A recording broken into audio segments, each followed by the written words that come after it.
mga komentaryong nga duol sa inyong heart. Hisgutan ta sa Buwelta ni Art. Ito na po, ladies and gentlemen, ang Buwelta ni Art. The 3-time KBP Golden Dove Awardee, Mr. Art Bonhoc Junior. Kahiya, oy. Oy, naka-mute ka.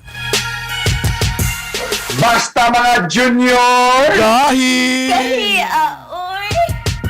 O sa imo ni mo, kanang 1 billion views, pila na na sa imong tan-aw ang bayad sa YouTube anak ni mo Ibot- kay ibutang na lang nimo nga per view nakakaibutang tog $0.5. Kana na lang. So Kung kita, times kumpitan na. 0.5 ito Oo. nga. So nga kay mga 500 million US dollars anak. Posible.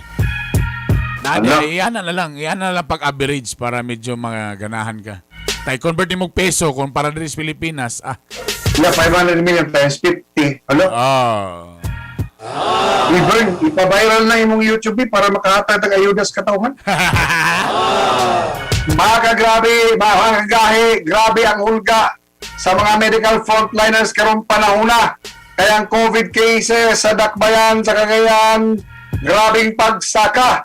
Tanang ospital o treatment facilities around puno ana. Nganong naing ani na libog pod sila. Kitang tanan dunay giato mga gyera. Di na to makita o mabati ang atong kontra. Ang virus, dili kini galakaw-lakaw. Ang gadala niini, posibleng ako o ikaw. Busa ang atong pag-asdar nagdepende sa atong mga lakang. Kung kinsa responsable, kay kita responsable. Kung kita responsable, di ta paalang-alang. Kaya kung posibilidad nga ikaw ako sa COVID, dugay nang nangatakdan. Apan wa lang tay sintomas kay lawas ta lig-on man. Apan what about itong kansang lawas nga huyang? Unya tungod na to sila nangatakdan. Di na lang yun ba kita makialam kay kita okay raman? Ha? Or natay buhaton aron COVID di na managhan. Sa aspeto sa gobyerno, prevention is better than cure.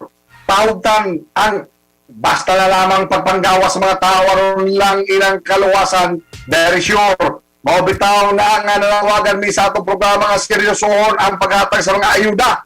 Aron na mga kabosog tibawa, di na bastang mataranta kung unsang ilang ihungit. Aron na mo gawas sila, bisag asa, mapakaon lang ilang pamilya. Luha ka sistema ang pag-atake sa COVID sumala sa mga doktor, gayet Bernie. Una, gitawag na preventive. Ikaduha, mao ang curative. Sa preventive, diya pagsunod sa mga balaod sa IATF. Uyo sa balay, kumugawas, sol o bugmas, pang-alcohol, social distancing, o badlungan na ubang ka-chancing-chancing. Pagpaligon sa border control, walay bastang musul gawas, susiyon sa mga polis o highway patrol. Aron lang masiguro nga way ma-COVID sa mga auntie o angkol. Now, kung ang tutukan ospital mulanding ang mga pasyente, nagpasabot nga huyang ang preventive measure spray.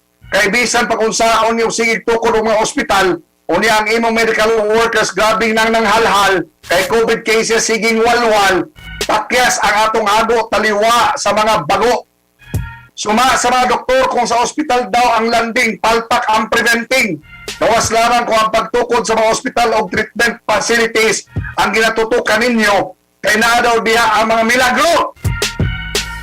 Ay, mas dako ang budget sa pagtukod daw sa mga proyekto itandi sa mga ayudang libreng ipanghatag nyo. Ang kapasibaw, anak, dili kami. Ang kapangutana ni anak, dili ako. Apan ang mga doktor mismo nga kapalibot in taon ninyo. Hikapoy, nagyog taon kaayo. Now is the time.